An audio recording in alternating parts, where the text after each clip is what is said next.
சங்கட என்றால் துன்பம், ஹர என்றால் அழித்தல். துன்பங்களை அழிக்கும் விரதமே சங்கடஹர சதுர்த்தி. சங்கடஹர சதுர்த்தி நாளில் விரதம் இருந்து முழு முதற் கடவுளான விநாயகப் பெருமானை தொடர்ந்து வழிபட்டு வருபவர்களுக்கு வாழ்வில் எந்தவிதமான பிரச்சனையும் ஏற்படாது என்பது நம்பிக்கை. அமாவாசை மற்றும் பௌர்ணமியில் இருந்து வரும் 4வது திதி சதுர்த்தி திதியாகும். அமாவாசைக்குப் பிறகு வருவது சுக்லபட்ச சதுர்த்தி என்றும், பௌர்ணமிக்குப் பிறகு வருவது கிருஷ்ணபட்ச சதுர்த்தி என்றும் அழைக்கப்படுகிறது.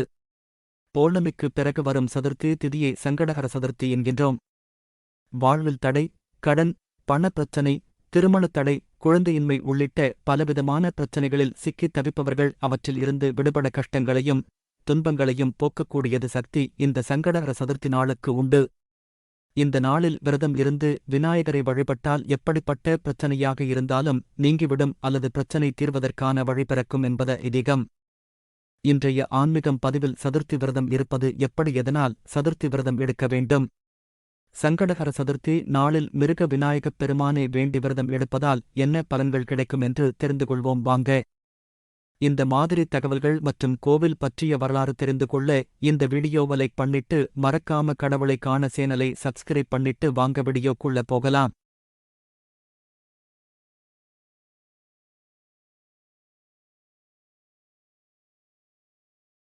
சங்கடஹர சதுர்த்தி விரதம் இருப்பது எப்படி? சங்கடஹர சதுர்த்தி அன்று அதிகாலை எழுந்து நீராடிவிட்டு அருகில் உள்ள விநாயகர் ஆலயத்திற்கு செல்ல வேண்டும்.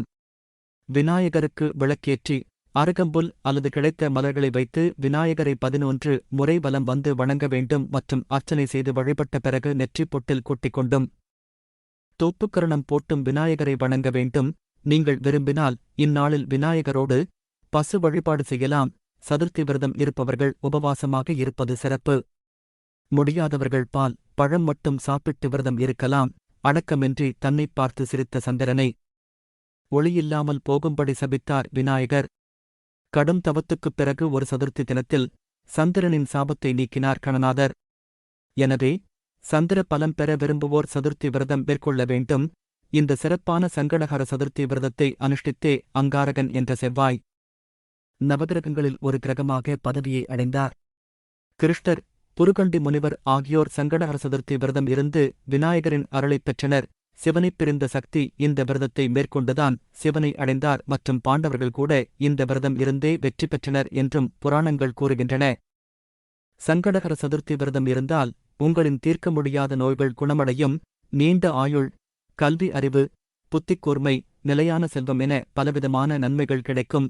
அதுபோல் கோவிலில் விநாயகருக்கு கொடுக்கப்பட்ட நைவேத்தியங்களை பிரசாதமாக எடுத்துக்கொண்டால் அவற்றை உங்கள் வீடுகளுக்கு அருகில் உள்ளவர்களுக்கு கொடுத்து நீங்களும் சாப்பிட்டு விரதத்தை முடிக்கலாம்.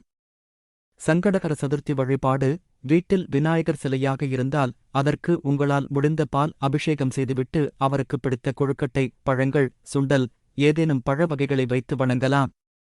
அவருக்கு இரவுதான் உகந்த நேரம். அந்த 6 மணிக்கு மேல் இதனை அனைத்தையும் வைத்து வணங்கலாம்.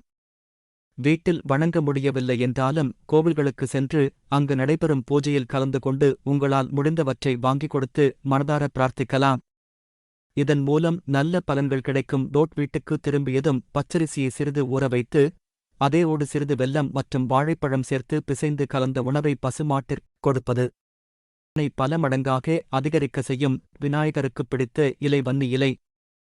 வன்னி இலைகளால் விநாயகரை பூஜிப்பது சிறப்பான பலன்களைத் தரும். அதிலும் வன்னி மரத்தடியே உறையும் கணபதி ஆனந்தமயமானவர். அருகம்புல், வெள்ளெருக்கு, மஞ்சள், சந்தனம், குங்குமம், வாசனை மலர்கள், தும்பை பூசூட்டலாம்.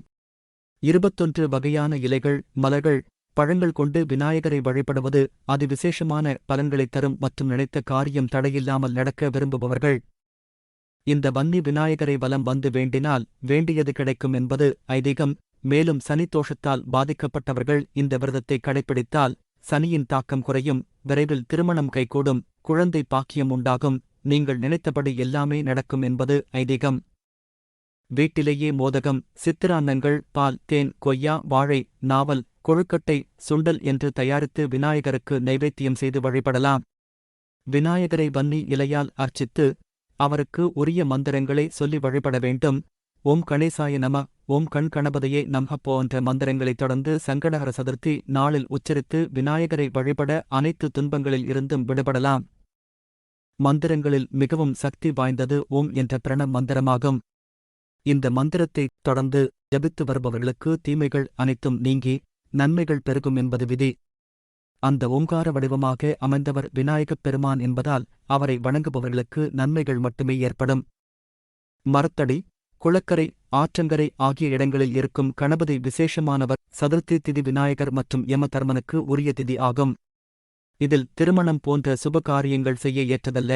சங்கடஹர சதுர்த்தி நாளில் விநாயகரை மூஷிக வாகன மோதக ஹஸ்த சாமர கர்ண விளம்பித சூத்ர வாமன ரூப மகேஸ்வர புத்திர விங் விநாயக பாத நமஸ்தே என்ற ஸ்லோகத்தைச் சொல்லி வணங்கினால் எல்லாச் சங்கடங்களும் நீங்கி சகல சௌபாகியங்களையும் பெறலாம். வீடியோ பிடிச்சிருந்தா மறக்காம லைக், ஷேர், சப்ஸ்கிரைப் பண்ணுங்க. உங்களுக்கு 1000 வருஷம் பழமையான கோவிலை பத்தி தெரிஞ்சுக்கணுமா இல்லனா உங்க ஊர்ல இருக்கிற பழமையான கோவிலை பற்றி தெரிஞ்சுக்கணுமா? அப்போ மறக்காம கமெண்ட் பாக்ஸ்ல போய் கமெண்ட் பண்ணுங்க.